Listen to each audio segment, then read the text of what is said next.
more than 10 p.m. now. So again, we'd like to thanks a lot to Mr. Abhinav Seth, who has been my mentor, my guide, as well as has been very helpful throughout my previous career stint at Adobe. And really thankful that he is with us today. He is here to talk about some very important topic related to leading a team, related to customer success, and also will help us answer some of the other queries that most of us have related to our careers into customer success and related roles. So a little bit background about Abhinav. So he's someone has more than 15 years of experience, and he has been so amazing that he has also done his own startup at some point in time, and now he's working in Adobe as principal CSM, which is, let me tell you, more than somebody who is leading a team. So very again, thanks Abhinav for joining us. First thing and foremost is we'd like to know what is actually customer success for you, and how do you define it, and how do you see somebody can be a successful person or in his own career within this role. Sure. I think customer success word itself talks a lot. It's nothing but the overall success of a customer. When they sign a deal with a company for a solution or a service, uh, it's the responsibility of the company to ensure that they get the value out of that investment that they make. So gone are those days when businesses they used to rely on annual contracts, and they had a lock-in with the customers on the auto renewals, and uh, uh, it's like they kind of locked the customer, and they kept auto renewing, or they didn't have any much options outside the industry. But things have changed now drastically over the last, I would say, not if not decade, but a 5-year thing. Customer acquisition has drastically increased. It's hard to crack deals. It's hard to you need to put a lot of investment, whether it is account executives, field teams, inside sales, just to get one net new business for a company. So it's all the more important to retain the existing business, retain the customers, and what can they do to succeed? All they need is they need to invest in customer success. So it's one of the most popular jobs, popular profiles in the industry. Talk about the established brands like Google, Adobe, Salesforce. At the same time, nascent startups. I was looking at some opportunities in the LinkedIn related to customer success, and they're just like companies who have even less than 5 employees. They're just like a business owner, entrepreneur who just started his own startup, have a partner, have a IT guy, and now they are the first thing that they're looking for is a customer success guy, right? A person who can build a team. So uh, there are immense opportunities, and the reason why they're doing is it's because customer success is the most important metric that we need to ensure we have our customers get successful with the solution. So uh, what makes them successful? Why customer success? As I said in the beginning, it is all about bringing the value. So if a customer invests 100 rupee in something, they intend to earn out of that. They intend to get value out of it. So talking about digital marketing lines, spending a money on analytics, the leadership, the management of a customer, of a company, they need to look at they need to ensure they get valuable insights of a solution called analytics, so that they can invest, they can know the areas that they need to put their investments in and get more out of it. So that's a simple definition. I don't know if that helps, or if I need to detail it more. Yeah, I think that is very insightful in terms of when you said customer success, somebody always looking for customers' success and their growth, and also making sure that the customer is getting value out of their own business, which for which they are paying for Yeah, to a B2B or SaaS based business, right? Especially in yeah. digital marketing space. Now, coming back to the other topic that we were discussing, and where we mentioned that you have also done your own startup, you have all built your own company from scratch, you have been a people's guy throughout, and now you are in a format where you're leading a team as well, right? And as I mentioned, like coming back to what I said in at the beginning, right, that you're always humble, kind. I think that is one of the key factors. So the next question that I have for you is, how do you actually nurture and lead a team? What are the key aspect of somebody looking to become a manager, looking to lead a team when he Okay. is currently at an IC level? Okay, I think that's a very tricky question. If a person is at an IC level and they're looking to start the leadership role, or starting managing the team, like a new person who just got a manager's job, right?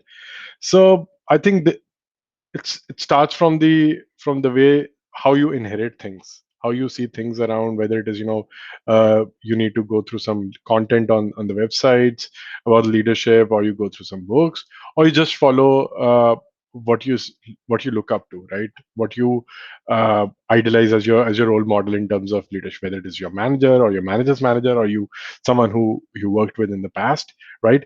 Maybe that's something that helped me when I was an IC back in, what, 10 years back, when I was looking for a next a jump in my career, next role. I was idolizing my manager, right? He was, for me, he was the best at that point of time, and the way he managed, I think I, even till now, I inherit some of his skills, some of his leadership qualities that makes me feel good about myself. Not just me, but the way you're saying, keeping myself calm and composed, and at the same time trying to help. I think that's not me, that's something that I someone that I worked with, and he has given me his qualities, kind of inherited in me. So uh, but yeah, how to nurture a team, how to lead become a good people's manager. I think there's a lot of key goals that you need to follow, right? It's not something that you can do it in a day or two. It's a continuous ongoing process that one needs to follow and keep learning, right? It starts from the communication, right?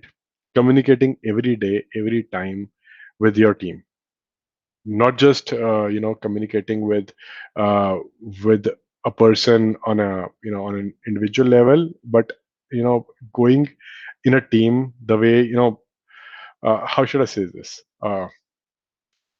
whether it is a personal thing, whether it is a professional thing, whether it is something that has gone wrong or bad in business, or something, maybe a disagreement, maybe a constructive feedback, every time, everywhere, you should be communicating, right? uh, you know that's the heart of a great teamwork. You need to have a back and forth communication with your team. It would help, not just building a confidence of your team in yourself, but maybe resolving some disputes and issues that might mop up between your team. So that's the first thing. The other main things that I follow is, also, the communication would help you with sharing ideas, brainstorming together, asking for feedbacks.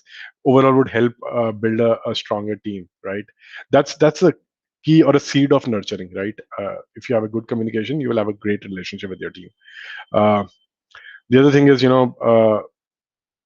playing as a role model for your team. As I said, if you want to become uh, a a people's manager, you want to inherit some quality from someone, right? Whether you read books, or you go through websites and go understand what it is all about, or maybe follow your leader. Similarly, you need to play as a role model for your team, right? You need to demonstrate those qualities, those skills that can help your team members become successful. What else?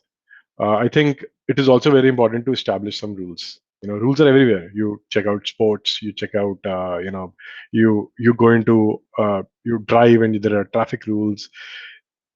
Rules are very important to make a good, not just in business, but anywhere. Even your personality. You need to have some discipline. So rules is something that you need to establish with your team. Again, that comes from communication. You can't just go and open and share it. This is what I feel. It's like a uh, uh, it's not a university that you're working in, right? But yeah, you need to set some rules with your people, and have their agreement, right? Maybe very small and simple that everyone would like. Good rules, where you're meeting with a team, and you just make a rule that no distractions, like no phones or laptops, or just keep opening about your frustrations, right? These are the simple rules that would help go a longer way with your team. uh, yeah, I think, apart from that, the most important thing that you would get anywhere you go, anyone would talk about, talking about employee motivation. uh, I would bring it at number four, not number one or number two. People would start talking about it as a number, the first thing, motivate employee. How would you motivate it if you don't have a communication, right?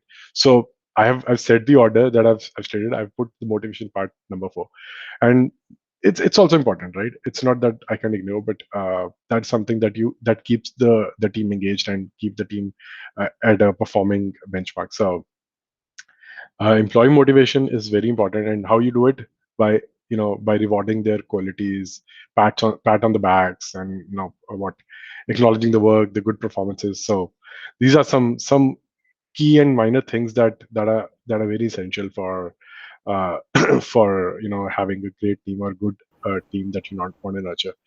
The other small things that maybe that you would have seen me working as, uh, that is something I don't know. Is it a good practice? Is it a bad practice? But I follow it religiously. I plan my team engagement in a certain way that not every discussion should be happening on a workstation or on a cabin, right? You can go out on coffees, you can go out on breaks, you can maybe plan activities like uh, playing sports together, right? Or going out for dinners.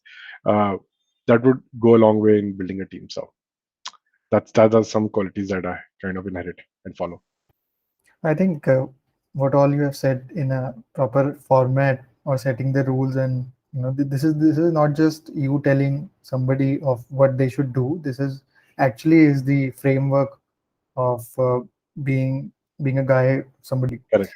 So with that, you also said you're talking a little bit about conflict situation, right? So the last question, I know we are almost time as well, but the very important, the last question that people do not actually think, don't think about this a lot, but this is very important for, I think, going for an interview for this role, or for customer success, even for a leader or a manager role, is how do you act and take a decision during a conflict situation that can be related to a customer, or that can be within the team. But since we're talking more on team, I'll let you focus more on the conflict situation that happen within the team environment or within an organization. The best and the only way to handle it, be calm. Be calm and composed in terms of communicating and handling a situation. Uh, Very important thing what I see in handling a situation is being assertive, right? In a leadership position, it's not that it's not always that you are right and the other person is wrong, or at the same time your peer who is working with you is always right or you are wrong, right? You have to find a middle way out. You have to find a win-win situation in a conflict, right? And if the multiple things that you can do, uh, and come on a on a situation where the other person is happy, maybe even if it's not happy, he look sometimes, people kind of, if you are reporting into a leader, and you tend to agree with them even if you don't agree, right? And you need to ensure that you avoid that situation. uh, One of the examples that I can quote is maybe happened a while back, when my one of my reportees, I was doing an appraisal with him. So he was not happy with the appraisal, right? uh, very I was very assertive, right? He didn't perform well throughout the year, and there was a lot of feedback back and forth, a lot, the whole year, right? So even if that the appraisal rating was justified, he was not very convinced. uh, so that blew up, right? Blew up like anything. He escalated to my leader, and then my leader's leader, and that kept going, right? He went up to a very high level, one person can't expect. But what happened, right? Ended up agreeing to what I was rating him as. You know, so first, again, as I said, being very assertive what you do. There would be situations, there would be conflicts that would come up, but you need to ensure that you're doing it right. And if you're doing right, you should have a confidence in that, right? That's one thing. At the same time, if there is a conflict that is coming up from from a person or a peer that you're working with, and if that is justified by him, by all means, learn and kind of correct if it all it's possible, right? And one of the rules that I follow during the conflict situation is I never ever have that discussion again on a workstation on a or in a on a cabin. The conflict situation needs to handle on neutral venue, right? That makes a little, even if it doesn't make a lot of changes, but it still makes a little difference where a person can calm down, right? There is a chance, because you know whether you are on a workstation or on a cabin, it's kind of a similar place, and that would be one of the things that they would be looking around, and that would be a familiar thing. But if you go to a neutral venue, whether it is a meeting room altogether in a different floor or different area, that could put a positive impact somewhere and somehow would help resolve the situation. That's something I follow. But yeah, I don't know if that have answered your question, but some things that I religiously follow in some situations. I think you have kept it elaborated, and you have also shared a live example that happened with you, right? So that actually helps in understanding what it actually can be a conflict situation within the team environment. And you also shared like how to handle those situations, so which would be, I think, very helpful for anybody. And this is, I think, even if you want to be in this role, this is something you should be able to handle, right? Because uh, it will not be always a great place for a manager or for a leader to sit back and give feedback, right? It has to be ongoing. But Yep. what you've said, like being assertive and at the same time making sure that the other guy or the other person you're talking to is also um, able to understand of what you're saying, right? At the same time. So that is very important. Yeah. So I think we are also on time, and we have spent a lot of time discussing these points, and it's also late in the night. So No once problem. again, I'll say that what you have shared with us today was very important for anybody for looking for the role or for looking for a growth in his or her career. Yeah. But again, thank you so much for taking your time. No problem. And I think thanks to you, I'm anyway. It's my working hours, and I think it's you that who has taken that pain to set this up at my preferred time. So thank you so much for setting this up and also giving me an opportunity to share my insights. So thanks a lot. Yeah, thanks again. Have a good day.